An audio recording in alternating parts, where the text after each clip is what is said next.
Doctor Fernando Coronel, nuestra segunda visita. Debo decir que la primera fue un éxito, hubo mucho movimiento, mucha interacción en redes sociales. Dicho sea de paso, recordamos a la gente que esa entrevista ya está disponible para que pueda ser vista, la entrevista de presentación. Y hoy traemos una problemática, una situación que es bastante frecuente. Queremos titularlo bajo la premisa, el sangrado habitualmente es benigno, porque la idea es que presten atención, que escuchen y también que tomen cartas en el asunto. Así que mi pregunta inicial o el puntapié para este micro sería, ¿qué conducta debo tomar en el caso de ver sangre en la materia fecal, encontrarme con esa situación? Bienvenido otra vez y muchas gracias por recibirnos. Bueno, gracias y hola para ustedes también, para vos y para tu público. Sí, cuando alguien presenta un sangrado, la primera premisa es tratar de no desesperarse ni de asustarse, sino tratar de tomar cartas en el asunto, ¿no? Habitualmente los sangrados son benignos, es decir, tienen causas benignas, ¿sí? No cada vez que un paciente presenta un sangrado tenemos que pensar que estamos ante un cáncer o ante una patología maligna, ¿sí? De hecho, las patologías que habitualmente pueden presentar sangrado rectal o sangrado por vía anal son las hemorroides, que es una patología súper frecuente, son las hemorroides internas.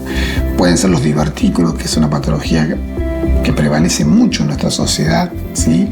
Puede ser también la angiodisplasia colónica, que es algo que aparece a medida que van pasando los años. Por ahí personas de 60, 65 años comienza a aparecer la angiodisplasia. O sea, como verás, son todas patologías benignas. Pero claro, cuando uno ve sangre en el inodoro, sangre en la materia fecal, se asusta. Por ahí quizás la primera impresión es tratar de no pensar de que eso es algo malo. Bien. La segunda es, tengo que tratar de hacer un diagnóstico, ¿sí? Básicamente son los dos puntos a tener en cuenta cuando alguien se encuentra con un sangrado. Bien, o sea que queremos desterrar un poco el terror o el miedo angustiante que puede generar ver el sangrado en la materia fecal. Comunicando esto que habitualmente es benigno, pero tampoco tomar cartas en el asunto, autodiagnosticarnos o resolverlo a nuestra manera. Entonces, una vez que me ocurre esto, ¿cuál sería el paso a seguir? ¿Cómo es el diagnóstico? ¿Qué debo hacer como paciente que atraviesa esa situación? Hay algo muy importante que el paciente tiene que tener en cuenta y es empezar a hacer un autotest. Uh-huh. Y esto es prestar atención. ¿Qué características tiene? ¿Con qué frecuencia? Y si lo asocia con algún evento. ¿Por qué esto es importante? Porque tiene que ver un médico. Tiene que ver un médico clínico, un cirujano, un endoscopista. Tiene que ver a su médico cabecera. Ante el primer llamado de atención. Ante el primer llamado de atención tiene que ver a su médico. Y a su médico le va a servir esta información que le estamos dando. ¿Qué características tenía ese sangrado? ¿Cuántas veces le pasó? Si tiene alguna relación con alguna comida, con algo que él pueda relacionarlo. O sea que el paciente es la primera fuente de información para el médico. De ahí se evalúan la característica que tiene ese sangrado y se comenzará a hacer una evaluación. ¿En qué consiste esa evaluación? ¿Cuáles son los pasos a seguir a nivel médico? Y a nivel médico, lo que seguramente convendría hacer es un análisis de sangre. Uh-huh. Para ver si ese sangrado impactó o no impactó, si nos genera anemia, básicamente, o no nos genera anemia, ¿sí? Si eso es algo nuevo, o sea, es decir, de aparición reciente, o ya tiene cierta cantidad de tiempo, y probablemente, y digo probablemente porque habrá que ver la circunstancia, tengamos que pasar a la evaluación endoscópica, ¿sí? Tanto de la vía colónica como de la vía digestiva alta, es decir, el esófago, el estómago y el duodeno.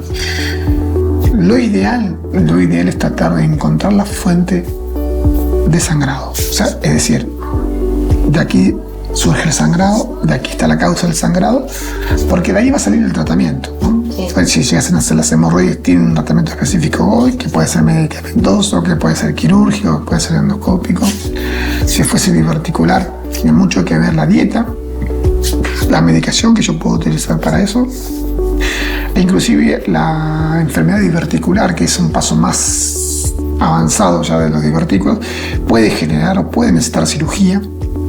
Y después puede aparecer esto, como charlamos antes, una angiodisplasia colónica, una angiodisplasia antral, que va a aparecer en la gente de mayor edad, que también tiene solución hoy, que tiene tratamiento y se hace, por ejemplo, con argonplasma. Es un tratamiento con argonplasma que se puede hacer en la endoscopía o por endoscopía con una tasa de éxito muy alta. Bien, o sea que para todas estas posibles situaciones que generan ese sangrado, se necesita la evaluación médica, análisis de laboratorio, la endoscopía, y una vez que se detecta la raíz del problema, la mayoría de las situaciones se resuelven con tratamiento. O sea, no hay nada que desaparezca por obra y arte de magia. Todo merece ser tratado.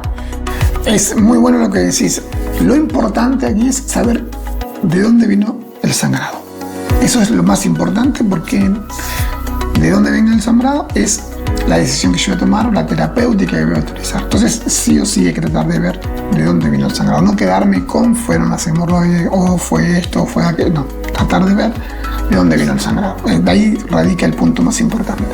Una de las situaciones más frecuentes que nos mencionabas y por las cuales tenemos esta sintomatología del sangrado son los divertículos. ¿En qué consisten? ¿Qué son? Los divertículos son en realidad un problema que se genera básicamente a nivel del colon, ¿sí?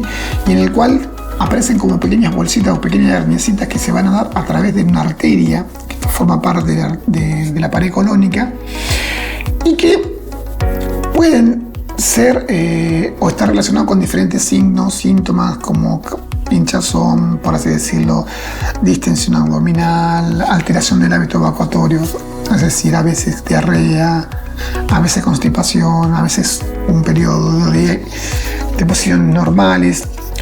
Es una patología netamente benigna. No hay posibilidad de transformación maligna, no es un pólipo, el pólipo es algo totalmente diferente, con otras características totalmente diferentes. Siempre surge la duda, divertículo y pólipo, no, son dos cosas totalmente diferentes, tratamientos diferentes. El divertículo en sí es algo que hay que controlar, ¿sí? Porque puede inflamarse, puede infectarse o puede sangrar. Son las características o las complicaciones que puede tener un divertículo en los pacientes. También habrá que evaluar qué grado de severidad tiene esa diverticulosis. Puede ser leve, puede ser moderada, puede ser severa. Depende a la característica de la enfermedad diverticular que tengas, va a ser el tratamiento y las medidas a tomar. ¿Solo complica la calidad de vida o puede devenir en situaciones peores o complicadas para la vida de la persona? Mira, hablamos de benigno en principio, pero sí. No sé, que sea benigno no significa que no se comporte de manera agresiva. Perfecto. Y ahí va la explicación. Si un divertículo se inflama o se infecta, aparecerá una diverticulitis, que trae aparejadas un montón de complicaciones no menores. Por lo cual, es una patología que inclusive puede poner en riesgo a la vida, de acuerdo a las complicaciones. Y otra complicación que puede presentar un divertículo es un sangrado, que también depende de la intensidad, el volumen que tenga, también puede generar un cuadro de una complejidad que a veces puede llegar a necesitar terapia intensiva, ¿sí? ¿Los divertículos están relacionados con pacientes de cierta franja etaria o es indistinto? Estábamos hablando de adultos. Adultos. Sí, básicamente la edad adulta, pero casi como que se escapa a la franja etaria, pero a partir de la adultez del ser humano ya empieza a aparecer. Y los pólipos, que mencionabas como muy distintos, una patología muy diferenciada. Sí, por ahí el divertículo es algo totalmente benigno y tiende a verse en la imagen como si fuera un pocito, una excavación, es como una herniacita, una hernia de la mucosa por un orificio de la arteria, del colon. El pólipo no, el pólipo se parece más a una verruga. Cuando uno ve una verruga en la piel... Tiene volumen. Exactamente, que eso hacia arriba. Es compacto, ¿sí? Y el pólipo sí hay que hacer muchísimo más hincapié y prestar muchísimo más atención, porque de los pólipos pueden surgir los famosos cánceres o las famosas transformaciones que pueden terminar en un cáncer de colon, por ejemplo, hablando de colon, ¿no? Teniendo en cuenta que estamos viendo a través de imágenes que ilustran y que son justamente el resultado de una endoscopía, si lo llevamos al tamaño que no podrían nuestros ojos ver, ¿son de tamaños de dimensiones muy pequeñas, imperceptibles a la vista humana, o tienen su volumen? Tanto los divertículos como hendiduras y los pólipos con su volumen, ¿son pequeños o pueden tomar una forma grande en el cuerpo? Divertículo tenés el tamaño que quieras. ¿Qué quieres? Hay divertículos que inclusive que son tan grandes como la luz propia del colon. Wow. O sea, Muy grandes. Sí, muy grandes. Muy grandes. Y los pólipos exactamente igual. Los pólipos van a tener que ver con la histología. La histología es la biopsia. Habitualmente la biopsia es lo que nosotros los médicos hablamos de la histología. Pero los pólipos pueden crecer a gran tamaño pero a medida que crecen, la posibilidad de que se maligniza también aumenta. Es decir, que un pólipo más grande es mucho más factible que estemos ante la presencia de una neoplasia con una transformación ya, que devenga en una patología maligna. O sea, son totalmente opuestos, diametralmente opuestos. O sea, uno va para un lado y el otro va para el otro, pero son dos patologías, una benigna y una maligna, que hay que considerarlas, ¿sí? Habías mencionado otra patología que se despertaba en adultos mayores o gente más avanzada de edad y que generaba... La angiodisplasia, bueno, si uno va a la lista de sangrados, la lista de hemorragia digestiva que puede encontrar en el ser humano es larguísima. Yo estoy hablando de las que podríamos englobar en las más comunes o la que puede tener cualquier persona que no tenga una comorbilidad. Y cuando digo u otra patología, y cuando digo otra patología, hay todo un sector o todo un capítulo, por así decirlo, que son los pacientes que tienen patologías inflamatorias, que está la colitis ulcerosa, el síndrome de Crohn, que son otras patologías totalmente diferentes, pero que también radican en el colon y que también pueden manifestarse con sangrado. Es una posibilidad también, pero son patologías que también tienen tratamiento. Básicamente hay que tener en cuenta eso, ¿no? Siempre evaluar las características del sangrado, la frecuencia, los antecedentes y concurrir a un médico. Bien, bueno, me parece bien que lo encaremos de esta manera, no desde el miedo, no desde la angustia, sino de pensarlo como que habitualmente es benigno, pero no dejarnos descansar en automedicación ni autodiagnóstico, asistir a un profesional. Nos decías hoy que a veces en estas cuestiones esperar unos meses hace totalmente la diferencia y asistir de manera inmediata también hace totalmente la diferencia en lo que es un diagnóstico, un tratamiento y también las posibilidades de éxito en eso. Siempre que uno trate de actuar a tiempo, ese tiempo va a jugar a favor del paciente. Siempre una patología tomada a tiempo es muy distinta a una patología que evolucionó o que nos dejamos estar o que nos dejamos pasar el tiempo. Siempre tratar de, si hay algo que no funciona bien o hay algo nuevo que nos está preocupando, concurrir a un médico y sacamos la duda. Tratar de llegar a un diagnóstico. En definitiva, Fernando, si tendrías que hacer una conclusión médica de este micro, ¿qué consejo general darías o qué sugerencia médica al público que te está mirando? Bueno, si vos fueras mi paciente, yo lo que te diría es, te preguntaría qué pasó, en qué circunstancias, y seguramente completaría la evaluación con análisis de sangre y con una evaluación endoscópica. O sea, tratando de ver cuánto impactó en vos ese sangrado, es decir, si te anemizó o no te anemizó o no generó ninguna alteración en el laboratorio, y una valoración endoscópica para decirte, mira, el problema está acá o probablemente sea eso. O sea, hay que llegar a un diagnóstico. Y además nos vamos con algo que me parece un plus y me encanta porque de manera generosa vas a brindar consejería gratuita. Vamos a estar explayándonos un poquito más tanto en el programa como en redes sociales para que quede claro, pero vas a brindar una consejería gratuita. ¿En qué consiste? Como para que lo tengan en cuenta a quienes le interese. Bueno, la consejería básicamente consiste en esto. Yo puedo revisar con la persona todos los estudios que tenga hecho y darle mi opinión profesional en relación a sus preguntas o evacuar sus dudas. La consejería es eso, ante una situación X con una patología X, estamos hablando siempre de lo que es patología digestiva, patología colónica, ¿no?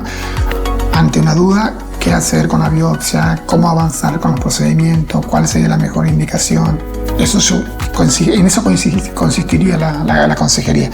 Yo no habría problema en hacerlo de manera gratuita a las personas que se pongan en contacto con nosotros. Bueno, vamos a establecer entonces un código y lo vamos a informar un poco mejor. Mientras tanto, te agradecemos por eso. Y bueno, recordamos que estamos en los consultorios 25 de mayo de la ciudad de Crespo. Acá tenés tu consultorio.